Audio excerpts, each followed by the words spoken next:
Welcome to social post. నేను నిహాల్. ఎస్ఐఎఫ్లో మనం invest చేయొచ్చా? ఇన్వెస్ట్ చేస్తే మనకి ఎంత రిటర్న్స్ రావచ్చు? అండ్ మ్యూచువల్ ఫండ్తో కంపేర్ చేసుకుంటే ఎలా ఉండిద్ది? దీని గురించి మాట్లాడడానికి వెల్త్ చక్రధర్ గారు ఉన్నారు. Amphi certified and mutual fund distributor. So మన సార్తో మనం మాట్లాడదాం.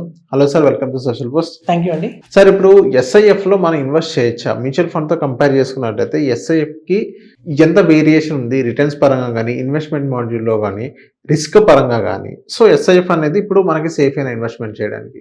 యాక్చువల్గా ఇప్పటికి కూడా కొత్తగా వచ్చింది SEBI securitisation board of India వాళ్ళు మనకి లాంచ్ చేసిన product SIF, specialised investment fund. ఇప్పుడు కూడా చాలా మందికి కన్ఫ్యూజన్ ఉంది, అసలు ఎస్ఐఎఫ్ అంటే ఏంటి, ఎందుకు చేయాలి? మంచి ఎగ్జాంపుల్ చెప్తా. ఇప్పుడు చూడండి, మామూలుగా ఫోన్ తెలుసు అందరికి, ఒక మామూలు ఆర్డినరీ ఫోన్. దాని ఏంటంటే అవుట్ గోయింగ్ ఇన్కమింగ్ వస్తుంది అంతే.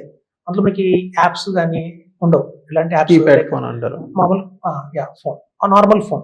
అలాగే మీరు ఐఫోన్ చూస్తే ఒక హై ఎండ్ ఉంటుంది, తెలుసు, ఫీచర్స్ ఎక్కువ ఉంటాయి, కాస్ట్లీగా ఉంటుంది.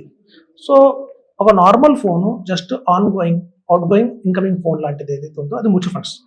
పిఎంఎస్, ఏఎఫ్ ఏదైతే ఉంటుందో ఐఫోన్ లాంటిది కొంచెం అందరికీ అందుబాటులో ఉంటుంది, కొంచెం హై టికెట్ సైజ్ ఉంటుంది. ఈ మధ్యలో ఏమన్నా ఉందంటే ఆండ్రాయిడ్ ఫోన్, జస్ట్ మన సామ్సంగ్ ఫోన్ మనకి విత్ ఆల్ ఫీచర్స్ 20,000 రూపీస్లో దొరుకుతుంది. సో ఈ గ్యాప్ ఏదైతే బిల్డ్ చేసిన ఆండ్రాయిడ్ ఫోన్ లాంటిదే మన ఎస్ఐఎఫ్ లాంటిది. మినిమం టికెట్ సైజ్ వచ్చి 10 lakhs. చూడండి, మినిమం మనకి మ్యూచువల్ ఫండ్స్లో 1 lakh పెట్టచ్చు, 10,000 పెట్టచ్చు. అలాగే పేమెంట్స్ చేయాలంటే 50 lakhs పెట్టాలి. ఈ మధ్యలో ఏమన్నా ఉందా అంటే అది ఎస్ఐఎఫ్, అది ఆండ్రాయిడ్ ఫోన్ లాంటిది. అది మనకి 10 lakhs మినిమం స్టార్ట్ అవుతుంది. సో ఇలా 10 lakhs వచ్చిన ప్రోడక్ట్ ఎస్ఐఎఫ్. సో ఈ ఎస్ఐఎఫ్ పెట్టేటప్పుడు వాళ్ళు 2 years బాగా కష్టపడి ఎలా డిజైన్ చేస్తే బాగుంటుంది అనే థాట్లోనే వచ్చింది మనకి ఎస్ఐఎఫ్. సో మ్యూచువల్ ఫండ్స్లో ఉన్నది బెస్ట్ ఏంటంటే ఇక్కడ మనకి ఎక్స్పెన్స్ రేషియో చాలా తక్కువ ఉంటుంది, తక్కువ ఎక్స్పెన్స్ రేషియో ఉండేది మనకి మ్యూచువల్ ఫండ్స్. అలాగే పిఎంఎస్ కూడా అడ్వాంటేజ్ ఏంటంటే ఫండ్ మేనేజర్కి కొంచెం ఫ్రీడమ్ ఉంటుంది అనమాట, చాయిస్ ఆఫ్ ఎలాంటి స్టాక్స్ తీసుకోవాలి, ఎంత డిపెండ్ చేయొచ్చు, ఫ్రీడమ్ ఫండ్ మేనేజర్స్ ఉంటుంది. సో ఈ రెండింటిని బెస్ట్ ఆఫ్ ద బెస్ట్ ఒక మ్యూచువల్ ఫండ్స్లో నుంచి తీసుకుని best of the best thing పిఎంఎస్లో తీసుకుని వచ్చింది ఎస్ఐఎఫ్. సో ఎస్ఐఎఫ్లో మనకి చక్కగా ఎక్స్పెన్స్ రేషియో తక్కువ ఉంటుంది, మ్యూచువల్ ఫండ్స్ లాగానే 2.5% దాకా ఉండదు, ఇలా 1.5, 1.75 ఉంటుంది. అలాగే ఫండ్ మేనేజర్కి ఆప్షన్స్ ఇచ్చారు, మొత్తం ఎంతైతే అమౌంట్ పూల్ అవుతుందో అందులో కొంత అమౌంట్ని ఆయన ట్రేడింగ్ కూడా చేసుకోవచ్చు. అంటే ఫ్యూచర్స్ అండ్ ఆప్షన్స్ లాగా స్టాక్స్ కొనటం, సేల్ చేయటం, షార్ట్ టర్మ్, లాంగ్ టర్మ్ కాల్స్ని అలా చేసుకోవచ్చు. సో మనకి ఇప్పటిదాకా మ్యూచువల్ ఫండ్స్లో అటువంటి అడ్వాంటేజ్ లేదు. సో ఇలా అడ్వాంటేజ్ ఇవ్వడం వల్ల ఏమవుతుందంటే స్టాక్ మార్కెట్లో షార్ట్ కాల్లోనే బయటకు వచ్చేయచ్చు. ఒకవేళ మార్కెట్ బాగా పడిపోతుంది అనుకున్న టైంలో వెంటనే కూడా స్టాక్ ఫండ్ మేనేజర్ దాన్ని సేల్ చేసేసి లిక్విడ్ క్యాష్లోకి వెళ్ళిపోవచ్చు. సో అట్లాంటి ఫీచర్ కూడా మనకి ఎస్ఐఎఫ్లో పెట్టారు. అయితే ఎస్ఐఎఫ్లో కూడా ఏంటంటే మనకి ఎలా అయితే మ్యూచువల్ ఫండ్స్లో మనకి ఈక్విటీ, హైబ్రిడ్, బాండ్ అట్లా మన కేటగిరీస్ ఉన్నాయో, డెట్ అని, అట్లాగే మనకి ఎస్ఐఎఫ్లో కూడా కేటగిరీస్ ఉన్నాయి. ఈక్విటీ కేటగిరీ ఒకటి ఉంటుంది, అలాగే హైబ్రిడ్ కేటగిరీ ఒకటి ఉంటుంది. హైబ్రిడ్ అంటే మనకు అందరూ తెలుసు, combination of equity and debt, అంటే కొంత గవర్నమెంట్ బాండ్స్, ఫిక్స్డ్ ఇన్కమ్, అలాగే స్టాక్స్ రెండు కంబైన్ చేసింది హైబ్రిడ్. సో మనకి ఏంటంటే ఇట్లా ఎస్ఐఎఫ్లో కూడా ఆప్షన్ ఇచ్చారన్నమాట. సో ఇప్పుడు కొత్తగా వచ్చింది కాబట్టి మార్కెట్లోకి కొన్ని ఫండ్ హౌసెస్ అయితే లాంచ్ చేసాయి. మీకు చూస్తే క్వాంట్ వాళ్ళు ఫస్ట్ వచ్చిన ఇండియాలో ఫస్ట్ ఎస్ఐఎఫ్ క్వాంట్ నుంచే వచ్చింది. క్వాంట్ అది QSIF అన్నారు, క్వాంట్ ఎస్ఐఎఫ్. అది పూర్తిగా ఈక్విటీ మీద వచ్చింది, అంటే వాళ్ళు 100% ఈక్విటీలో ఇన్వెస్ట్మెంట్ చేసేస్తారు. మనకి తెలుసు క్వాంట్ చాలా అగ్రెసివ్ ఫండ్ హౌస్, బుల్ మార్కెట్లో వాళ్ళు ఇచ్చినట్టు ఎవరు ఇవ్వలేరు. మార్కెట్ పడినప్పుడు వాళ్ళకుండా ఘోరంగా ఎవరు పడరు, అది ఉన్నాయి, ప్లస్ ఉంది మైనస్ ఉంది క్వాంట్లో. సో అట్లాంటి క్వాంట్ వాళ్ళకి మనకి ఎస్ఐఎఫ్ వచ్చింది. కాకపోతే ఎస్ఐఎఫ్లో మ్యూచువల్ ఫండ్స్ లాగా డ్రాస్టిక్గా ఫాలో అయితే అవ్వదు. ఈ ఎస్ఐఎఫ్లో హెడ్జింగ్ చేసేకుండా కాన్సెప్ట్ ఉంటుంది, అలాగే ఆర్బిట్రాజ్ అనే మంచి కాన్సెప్ట్ ఉంది, అలాగే స్పెక్యులేషన్స్ అనే కాన్సెప్ట్ ఉంది. ముందు మనం ఆర్బిట్రాజ్ అంటే ఏంటో చూద్దాం. ఆర్బిట్రాజ్ అంటే ఏంటంటే ఇప్పుడు చూడండి, ఒక స్టాక్ రిలయన్స్ స్టాక్ ఉంది, ఫర్ ఎగ్జాంపుల్ చెప్తున్నాం, రిలయన్స్ స్టాక్ ఉంది. సో మనకి 2 ఎక్స్చేంజ్లు ఉన్నాయి ఇండియాలో, Bombay stock exchange, national stock exchange. So Bombay stock ఎక్స్చేంజ్లో రిలయన్స్ స్టాక్ సపోజ్ 1000 రూపీస్కి ట్రేడ్ అవుతుంది అనుకోండి. అదే మనకి NSE నేషనల్ స్టాక్ ఎక్స్చేంజ్లో 1200కి ట్రేడ్ అవుతుంది అనుకోండి. వీళ్ళు ఏం చేస్తారంటే ₹1 కోటి పెట్టి మనకి బాంబే స్టాక్ ఎక్స్చేంజ్లో కొనేస్తారు 1000 రూపీస్ పెట్టుకుని. వచ్చిన స్టాక్స్ని ఆ రోజే మళ్ళీ నేషనల్ స్టాక్ ఎక్స్చేంజ్లో అమ్మేస్తారు 1200కి. ఒక్క రోజున 20 రూపీస్ పర్ లాభం వచ్చింది. అది ఆర్బిట్రాజ్ అంటే తక్కువగా ట్రేడ్ అవుతున్న ఎక్స్చేంజ్లోనే ఇన్వెస్ట్ చేసి ఎక్కువగా ట్రేడ్ అవుతున్న ఎక్స్చేంజ్లో మళ్ళీ కొనుక్కుంటారు అనమాట. సో అలా చేయడం వల్ల వాళ్ళకి అత్యధికంగా లాభం అయితే వస్తుంది.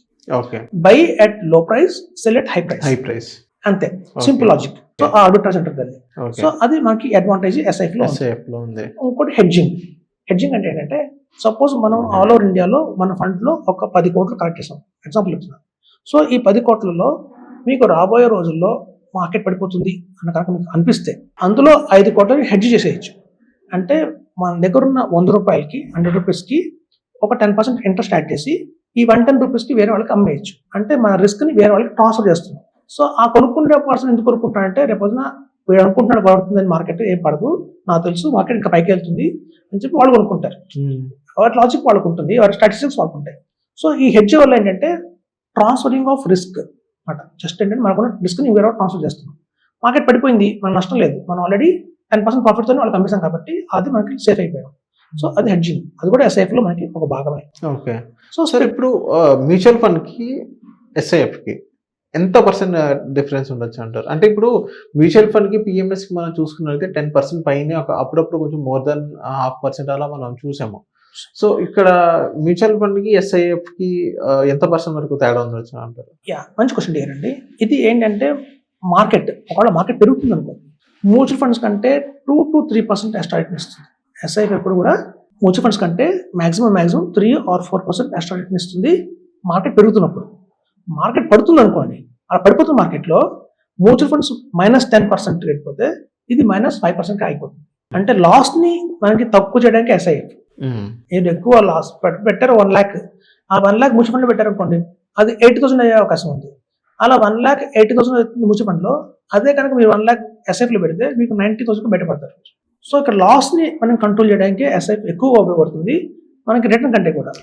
ఆబ్వియస్ గా రిటర్న్ మీకు 3% ఎక్స్ట్రా రిటర్న్ వస్తుంది. అవును. రిస్క్ ఎలా ఉంది సార్? రిస్క్ మేనేజ్మెంట్ మనకి ఈ రిస్క్ మేనేజ్మెంట్ అంటే ఎందుకు చూడండి, వాళ్ళకి కూడా ఏదైతే షార్ట్ టర్మ్ లాంగ్ టర్మ్ లో హోల్డ్ పెట్టచ్చు స్టాక్స్ కొని స్పెక్టెడ్ డీల్స్ అన్నారో అది మొత్తానికి పర్మిషన్ ఇవ్వలేదు. మళ్ళీ మీరు తీసుకున్న 100 రూపీస్లో 25% మాత్రమే మీరు అలా చేయొచ్చు, స్పెక్యులేషన్ చేయొచ్చు.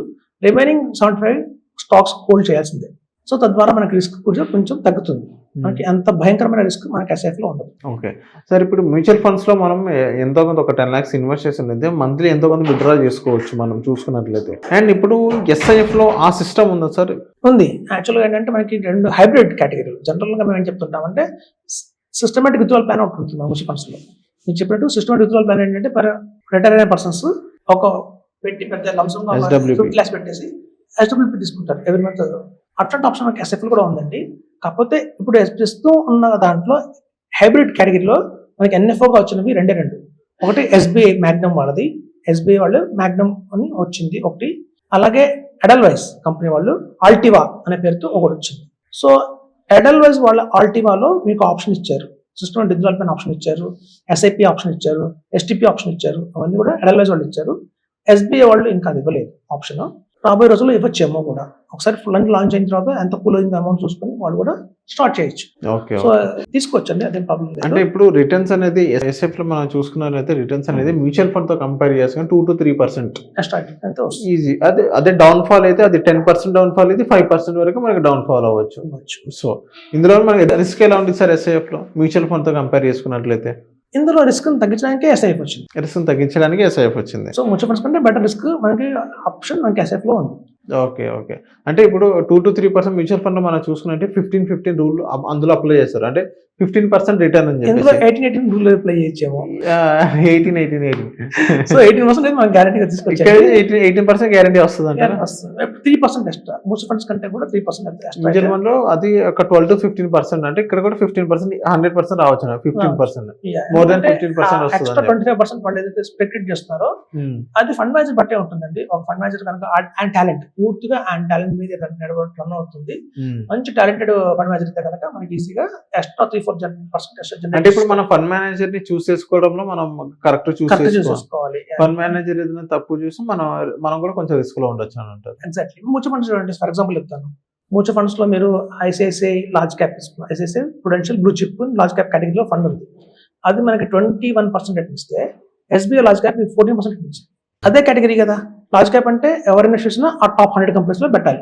సో ఐసిఐసిఐ పెట్టినా అదే స్టాక్ మార్కెట్, ఎస్బీఐ పెట్టినా అదే స్టాక్ మార్కెట్. వాళ్ళు పాకిస్తాన్ స్టాక్ మార్కెట్, ఒక ఇండియా స్టాక్ మార్కెట్ లేదు. ఇద్దరు ఒకటే పాకిస్తాన్, ఒకటే స్టాక్ మార్కెట్. లార్జ్ క్యాప్ అంటే అవే కంపెనీస్ పెట్టాలి. సో అవే కంపెనీస్ అదే స్టాక్ మార్కెట్. ఒక ఫండ్ హౌస్ ఏమో మీకు 21% రిటర్న్ ఇస్తే ఇంకో ఫండ్ హౌస్ మీకు 16% రిటర్న్ ఇచ్చింది. కొన్ని ఫండ్ హౌసెస్ 12% రిటర్న్ ఇచ్చాయి, కొన్ని 7% ఇచ్చినవి కూడా ఉన్నాయి.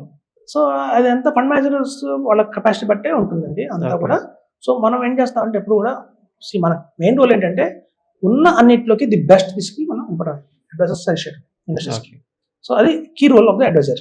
ఓకే. సో ఎందుకంటే కన్ఫ్యూజన్ ఎక్కువ ఉంటుంది మార్కెట్.